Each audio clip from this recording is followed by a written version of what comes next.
Merhaba tıp, ben Mahmut Arslan. Beni zaten tanıyorsunuz. Uzun zamandır yoktum. Tekrardan geri geldik. Ya da ufak bir mola vermiştik. Bugün ise yanımızda ne var abi? TOG T10X var.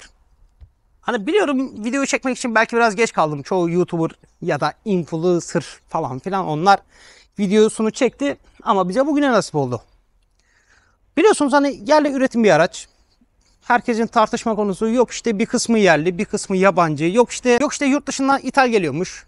Yurt dışında yapılıyormuş da bize öyle kakalıyorlarmış da falanmış da filanmış da bir dünya polemik. Bunlar bizi ilgilendirmiyor. Bizi ne ilgilendiriyor? Bizi TOG ilgilendiriyor. Videoya başlamadan önce videoyu beğendik, kanala abone olduk. Ne yapıyoruz? O zaman günahıyla sevabıyla TOG T10X.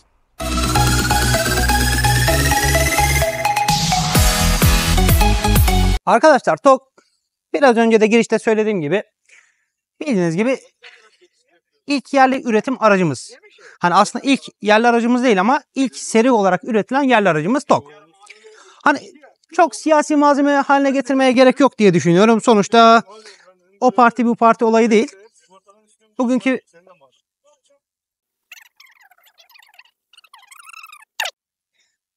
hani mesele o parti bu parti meselesi değil abi. Biraz da arabaya odaklanalım. Bence arabaya odaklanırsak daha sağlam bir şey ortaya çıkar diye düşünüyorum. Sen nasıl düşünüyorsan aşağı yorum olarak yazabilirsin. Her zamanki gibi aracın dışından başladığımızda abi görüyorsun, devasa güzel bir araba bizi karşılıyor. Bir şeye dikkat ettin mi? Bak. İç döşemeler gayet güzel. Açık renkli. En sevdiğim tarzda. Panjur. Buna lale diyorlar. Ters lale miydi? Normal lale miydi? Onu aşağıya yazarsınız. Hani kocaman devasa bir ön paneli var. Gördüğünüz gibi farlarımız, uzunlarımız, kısalarımız, sinyallerimiz, sis farlarımız, gündüz ledlerimiz burada yanıyor abi. Bıyık gibi duruyor buralar. Gerçekten çok güzel duruyor. Benim acayip hoşuma gitti. Bak burada neyi görüyorsun? Ön park sensörlerini görüyorsun. Burada neyimiz var? Radarımız var.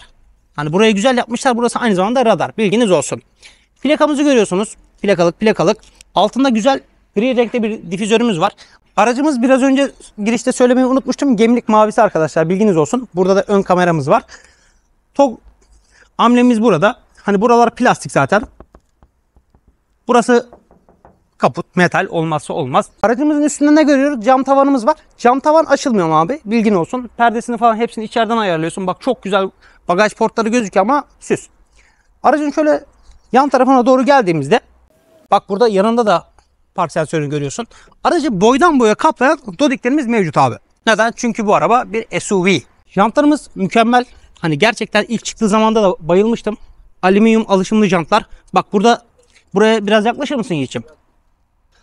Bak bijon göbeğini görüyor musun kilidi? Ne kadar güzel duruyor. Hani mükemmel derecede tamamlayıcı. Bugünkü aracımızın lastikleri 235'e 50 R19. 19 inç jantlarımız mevcut bugünkü aracımızda. Aracın yan tarafına doğru geldiğimizde elektrikli aynalarımızı görüyorsunuz. Sinyallerimiz buraya konumlandırılmış. Burada kameramızı görüyorsunuz. Altında çok güzel kaplamamız var. Burada da aracı komple kaplayan nikelajlarımızı görüyoruz abi. Kapı kolları yanlamasına yerleştirilmiş. Tutup çekmeli. Şöyle seslerine de bir bakalım.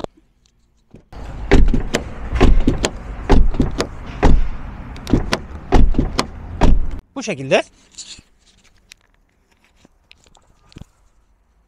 Boydan boya kaplayan nikelajımız var.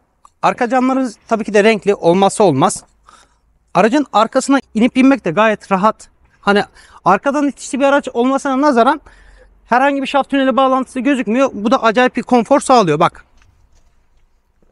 Benim gibi hani iri yarı göbekli bir adam. Biraz kilo verdim bu arada. Gayet rahat inip binebiliyor abi bu arabaya. Şu aracın arka tarafına doğru geldik. Bak kapı ne kadar güzel örtüldü, gördün mü? Aracın arka tarafına doğru geldiğimizde bak burada çok güzel bir köpek balığı anten görüyoruz. Burada 3. stop lambamızı görüyoruz. Spoilerımız burada. Arka sileceğimiz, TOG amblemimiz, boydan boya kaplayan stoplarımızı görüyoruz. Bak sinyalleri görüyor musun? Ne kadar güzel yanıyor. Farlarımız, sinyallerimiz. Aracın altına doğru geldiğimizde bak burada da arka sis farlarımızı görüyorsunuz. Tabii ki de olmazsa olmaz arka park sensörlerimiz, kedi gözlerimiz. Buraya da çok güzel bir difüzör detayı yapmışlar. Difüzörümüz zaten gri renkle, önde olduğu gibi aynı. Bagajımız elektrikli abi.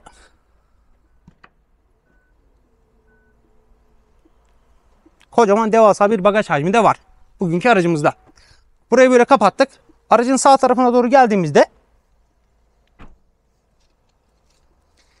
Aracın sağ tarafında sol tarafına ek olarak aslında neyimiz var? Burada gördün. Şarj ünitesi var. Burayı böyle basıyorsun. Hani böyle biraz geniş açılıyor.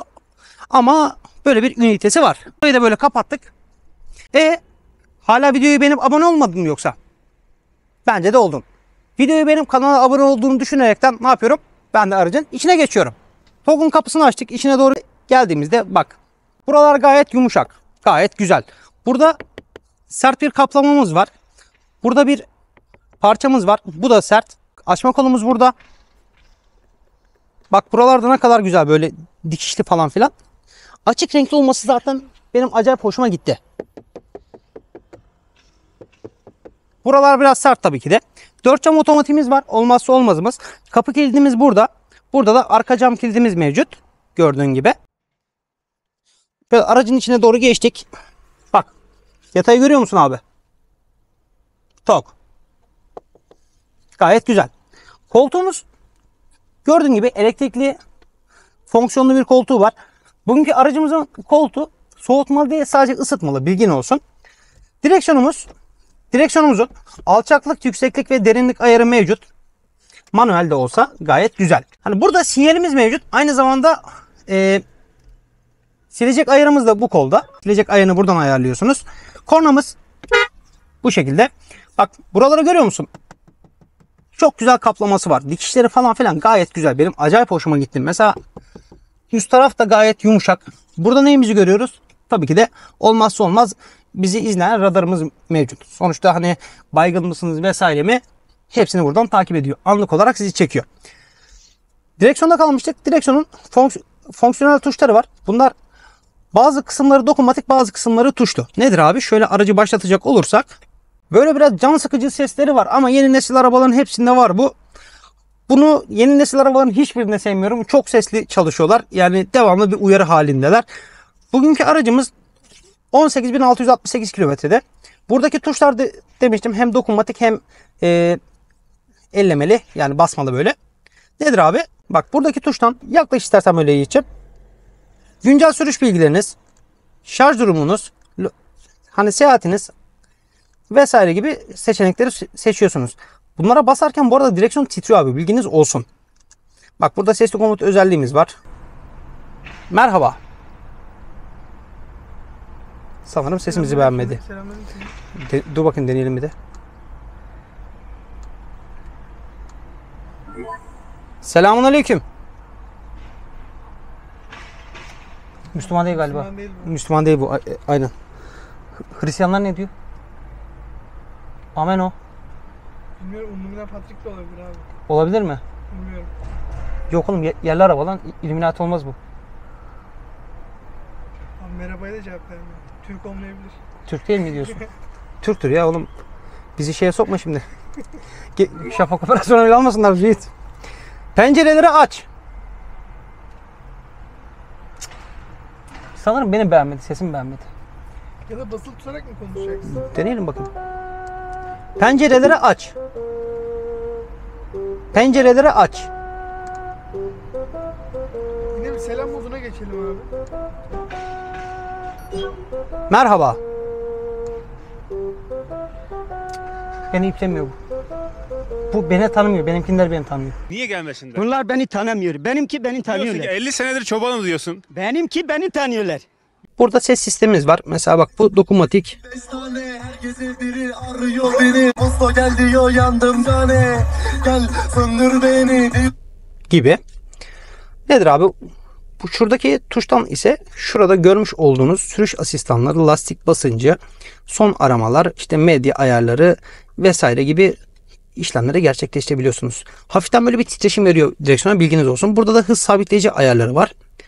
Burası gayet güzel abi. Kötü değil. Hani sevdim. Bak. Görüyor musun? Yumuşacık. Buralar sert. Hani böyle biraz daha lüks araç havası var arabada. Zaten güzel bir araba. Aynamız kendinden karartmalı bir dikiz aynası var. Bilginiz olsun. Burada bir kamera var. Nedir abi bu kamera? Mesela burada nereden de o? Şöyle Biraz alışmak zaman istiyor. Bilginiz olsun. Ha bu arada ekrana gelmişken bak ekran, tüm her şeyi ekrandan yapıyorsun abi. Nedir? İşte farların ön sis, arka sis farı, farlar açık olsun, kapalı olsun, otomatik olsun veya şurada gördüğün gibi kapalı olsun. Hepsini buradan ayarlıyorsun. Okuma tavan, aynı şekilde ambiyans. Başka mesela ne yapalım? Sarı mı yapalım? Turuncu iyidir ya, değil mi? Turuncu yapalım. Başka aracın farları demiştik. Aracın aynaları da buradan ayarlanıyor. Garip bir şekilde hani dediğim gibi gerçekten bir adaptasyon süreci yaşamanız gerekiyor. Ayna ısıtmalarımız var. Bakın mesela aynaları katla dedik. Aynalar bu şekilde kapanıyor. Alışıla gelmiş bir tasarım değil. Hani insan şurada bir şey arıyor, böyle ayna ayarı arıyor ama burada değil. Hepsi burada. Aynalarımızı tekrar açalım. İşte sol ayna ayarı, sağ ayna ayarı. Ayna ısıtması da mevcut bugünkü aracımızda. Şöyle geldik. İşte göstergeler. Göstergede şu var abi bak. Mesela şu an güneşten çok belli oluyor mu bilmiyorum ama belli oluyormuş. Mesela burada ne var? Hız göstergesini görüyorsun. Hız göstergesi şurada. Bunu mesela bu şekilde değiştiriyorsun. Ne oldu? Gördüğün gibi radyo buraya geçti. Hız buraya geçti. Orada da navigasyon vesaire var. Bunları tabii ki de kişiselleştirebiliyorsun. Dörtlü flaşörümüz burada. Ya biner binmez hemen alışamıyorsun. Dediğim gibi böyle bir elin şurada falan bir yerde arıyor dörtlü flaşörü. Dört flaşörümüz burada ama. Şanzıman her zamanki gibi yine alışılagelmiş bir tasarım değil. Gayet değişik. Hani insanı mutlu eden bir şanzımanı var. Uzun yolda kullanırken vesaire. Bak burada da geri vitese aldığımız zaman hemen aracın etrafını görüntüleyen bir kamera sistemini önünüze sunuyor. Burada da seçebiliyorsunuz. İşte ön sağ sol mu olsun, sadece sol mu olsun, sağ mı olsun, arka sağ sol mu olsun, arka mı olsun diye buradan seçebiliyorsunuz. Buradan da kamera görüntüsünü kapattınız mı normal kendi ekranına dönüyor abi. Şurada size bunu nasıl gösterebilirim? Bak burada iki tane tuş var. Nedir abi bu tuşlar? Rejenere tuşu. Böyle siz arabayla seyahat ederken hani frene ayağınızı gazdan çektiğiniz zaman araç kendi kendine şarj ediyor. Buradan da alçaltıp yükseltebiliyorsunuz. Bilginiz olsun. Bak arabanın aslında tüm ayarı burada abi. Her şeyi buradan kontrol ediyorsunuz. Nedir? İşte aynaların ayarını da buradan yapabiliyorsunuz. Şuradaki ekranların ayarını da buradan yapabiliyorsunuz. Hani şu olmazsa bittin abi. Bu kadar basit. Burada bir tane telefon koyma yerimiz var. Telefonunuzu böyle koyabiliyorsunuz. Kablosuz şarj özelliği bugünkü aracımızda yoktu diye hatırlıyorum. Bilginiz olsun. Burada iki tane bardaklığımız var. Şöyle gördüğünüz gibi. Nerede? Şurada. Bir tane burada, bir tane burada bardaklığımız var. Burada da bir anahtar koyma cebimiz var. Özel yapılmış yer. Şöyle anahtarımız zaten bu şekilde tok. Neyimiz var? Açma tuşumuz, bagaj açma tuşumuz, kapatma tuşumuz. Burayı böyle koyduğumuz zaman lap bir oturuyor. Burada bir gözümüz var abi. Bak üstü falan böyle dikişli, gayet güzel. İleri geri oluyor ama alçaklık yükseklik ayarı yok, bilgin olsun. İki tane tuşu var. Tuşun herhangi birine bastığın zaman burada soğutması da mevcut.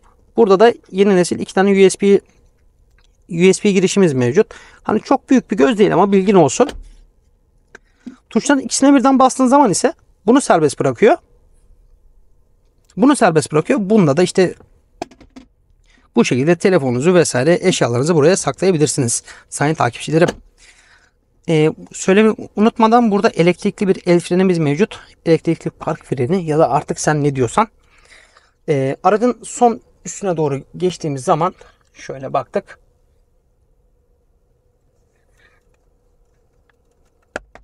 Hani bunu biraz sert yapmışlar, güneşlik.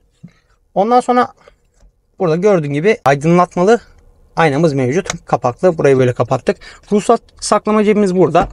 Işıklandırmalarımız burada sayın takipçilerim. Buradan da açabiliyorsunuz. Deminki gösterdiğim ekrandan da. Burada bir kamerası var demiştik. Şimdi şurada bir perdemiz var. Bu perdeyi yine ekrandan açıyoruz. Aynı şekilde. Şöyle araç diyoruz. Silecekler, camlar değil. Neredeydi lan bu? Araç diyoruz. Şurada gördüğünüz gibi güneşlik diyoruz. Güneşliği buradan isterseniz kendiniz ayarlıyorsunuz.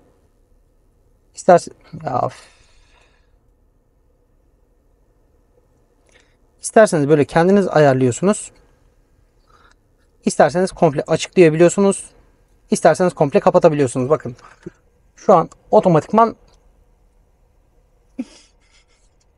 Şu an otomatikman açılıyor. Tekrar kapatmaya bastık. Otomatikman kapatıyor kendisi. Burada ne görüyorsun? Burada torpido var. Hani torpido öyle çok ahım şahım bir büyüklükte torpido değil ama yeterli. Ön tarafta anlatacağımız ne kaldı? Tabii ki de benim olmazsa olmaz vazgeçilmezim tutamaçlarımız. Tutamaçlar şoför tarafında da var. Gayet güzel, gayet rahat. Emniyet kemerlerinin herhangi bir alçaklık, yükseklik ayarı yok ama bilgin olsun. Aracın ön tarafında anlatacak pek bir şey kalmadı. Videoyu benim kanala abone olduğunu düşünerekten ben de ne yapıyorum? Tabii ki de arka tarafa geçiyorum. T10X'in arka tarafına doğru geldiğimizde ise arkadaşlar hava acayip sıcak. Şöyle oturduk. Hani öndeki şöyle geçeyim. Öndeki koltuk benim sürüş pozisyonuma göre ayarlı. Bak. Diz mesafesini görüyor musun? Burada 3 parmak, burada da 3 parmak. Gayet güzel. Koltuklar falan zaten gayet düzenli abi. Gayet kaliteli koltukları var aracımızın. Koltuklarımızın Isofix bağlantıları var. Bu şekilde kapaklı. Kaldırıp indirebiliyorsunuz. Neyimiz var? Kol dayamamız var. Hani 3 tane bardaklık yeri var. 2 tane büyük, bir tane küçük. Bu da gayet ufacık, yumuşmuş, tatlı. Baş mesafesi perde kapalı olmasına rağmen bak şu an böyle 5 parmak falan rahat bir karış oluyor. Ha biliyorsun bu arada benim boyum 1.86, kilom şu an 95 civarı. 90'a doğru gidiyor. Burada 2 tane havalandırma menfezimiz var abi. Neyimiz var? Bir tane yeni nesil USB girişimiz var. Koltuk ısıtmalarımız var. Koltuk ısıtmalarımız 2 kademeli, bilgin olsun. Burada da cebimiz var. Ondan sonra bak. Penceremiz tek tuşta inip kalkabiliyor. Bu şekilde. Burada da gördüğün gibi böyle basmalı neyimiz var? Tabii ki de ışıklandırmalarımız var. Kitap okuma ışıklandırmasıydı yanlış hatırlamıyorsam bunun adı. Sen doğru biliyorsan aşağı yorum olarak yaz. Biraz önce söylemiştim. Bak görüyor musun? Arkada ne kadar rahat ediyorsun. Araç arkadan itişli veya arkadan çekişli artık sen ne diyorsan olmasına rağmen herhangi bir şaft tüneli olmuyor. Herhangi bir şaft tüneli olmadığından dolayı da gayet rahat abi. Gayet güzel. İstediğin gibi buradan buraya geçebiliyorsun. Arkadan anlatacak başka bir şeyimiz kaldı mı? Kalmadığını düşünerekten ne yapıyorum? Bagaja geçiyorum. TOG'un bagajına geldiğimizde ise abi biraz önce söylemiştik. Tekrar söyleyelim. Gördüğün gibi elektrikli bir bagajı var. Bizi tamına 441 litrelik bir bagaj hacmi karşılıyor. Bak burada çok güzel bir pandizotu var. Öyle raylı. Bunu açıp kapatabiliyorsun. Burada neyimiz var abi? Gördüğün gibi ilk yardım seti. Burada gördüğün gibi jelimiz var. Neyimiz var? Kompresörümüz var. Çeki demirimizi burada görüyorsun. Adamlar yapmış gayet güzel. Burada da neyimiz var? Şarjımız var. Gördüğün gibi buradan arabanı şarj edebiliyorsun. Bunu da böyle kapattık. Böyle yaptık. Burayı böyle yapamadık ama olsun. Burayı böyle kapattık. Ama bak. Şu olay çok güzel. Neden bu olay çok güzel? Çünkü yeni nesil araçlarda artık böyle ilk yardım setini kolay kolay koymuyorlar abi. Bak bizim yerli mühendislerimiz ne yapmış? İlk yardım çantası koymuş içine. Bir tane fenerimiz var. Gördüğün gibi takozumuz var bir tane. Ya adamlar reflektör 2 tane var. Bir tane burada, bir tane burada var. Bak bir tane de reflektörlü yelek koymuşlar. Görüyor musun? Ama en çok hoşuma giden olay şu oldu abi. Herhangi bir lastik vesaire değiştireceğin zaman adamlar eldivene kadar koymuş. Bize de helal olsun demek düşer. Ha, unutmadan bak bir tane ne var burada? Soğuk bölgelerde yaşayan vatandaşlar için kar ve buz küreyicimiz var. Şuradaki ne işe yarıyor biliyor musun Yiğit? Aynı zamanda camı çekiyor böyle. Yani abi hani dediğim gibi bu arabaya siyasi malzemeden ziyade böyle biraz yerli bir araç gözüyle bakmak daha mantıklı diye düşünüyorum. Hani hangi partili olursan ol sonuçta bu bizim yurt dışında bizi temsil eden yerli bir gururumuz, onurumuz. TOG'umuz, yerli arabamız. Ben normalde bunu da böyle yapalım çıkmasın. Bunu da böyle kapatalım. Bagajda söylemeyi unuttuk. Bak burada bir tane 12 volt soketimiz var. Bir tane burada kanca karşılığımız var. Yani asma kancası var. Burada gördüğün gibi asmışız. Astık. Burada bir tane ışıklandırmamız var. Bak şurayı görüyor musun? Burada da kanca karşılığımız var. Sol tarafta. Şöyle sağ tarafa doğru gelecek olursak burada da bir tane askımız var. Işıklandırmamız var. Kanca karşılığımızın diğeri burada. Bir tane de bak şurada var. Alayım istersen bir saniye Yiğit. Bak bir tane de bakacağım burasında var. Kanca karşılığı. Yani yüklerini vesaire rahatlıkla taşıyabilirsin. Bak buralar falan sert. Olmazsa olmaz. Burada da bir tane tutma kolu var. Hani elektrikli bagaj bozulur vesaire diye düşünürsen burada da tutma kolumuz var. Elin kirlenmez. Her neyse biraz önce de söylediğim gibi arkadaşlar siyasi malzemeden ziyade biraz da işte hangi partili olursan ol. Sonuçta bu araba bizim yerli bir arabamız. Yurt dışındaki insanlar da bizi bu arabayla tanıyor. Kronik hataları yok değil, var. Yazılımsal hatalar var. Hani kimse yanlış anlamasın. Bugün Ege 10 yıldır üretiliyor. Ama daha 2000 kilometredeki araba şanzıman sorunu yaşıyorsa hani bu arabadaki elektronik arızalar, yazılımsal arızalar da olacaktır. Olmalıdır. Çünkü yeni bir araba, yeni bir oluşum. Mühendislerimizin gayretiyle, çabasıyla yeni güncellemeler yaparak aracın hatalarını gidermek olur diye düşünüyorum. Buradan bagajımızı kapattık. Gel arabanın önüne doğru geçelim. Kapanışı orada yapalım.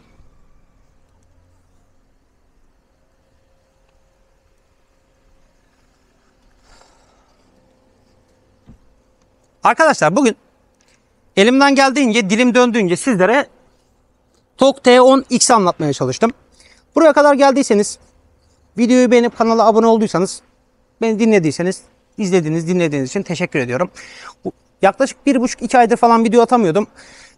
Rahatsızlıklarım vardı, işlerim vesaire vardı. Hepinizden tek tek özür diliyorum. Ama işte Instagram'da, TikTok'ta elimizden geldiğince aktifiz. Eski videoların kesitleri, işte sohbetlerimiz falan filan. Her neyse, lafı çok uzatmadan bugün sizlerle T10X'i inceledik. Yanlış söylediğimiz bir şey varsa aşağıya yorum olarak yazabilirsiniz saygı çerçevesi içerisinde. Biliyorsunuz ben elektrikli arabayı çok sevmem ama ilk kullandığım elektrikli arabada TOG arkadaşlar, bilginiz olsun. Videoyu beğenip kanala abone olmayı unutmayın lütfen. Ben istediğiniz şu arabayı da incele, bu arabayı da incele dediğiniz arabalar varsa aşağıya yorum olarak yazabilirsiniz. Sevdiğiniz, sevmediğiniz konuları da aşağıya yorum olarak yazabilirsiniz. Instagram, TikTok zaten devamlı aktif. Sizleri oralardan da takip etmeyi unutmayın lütfen. Beni izlediğiniz için teşekkürler. Kendinize iyi bakın. Görüşmek üzere. Bay bay.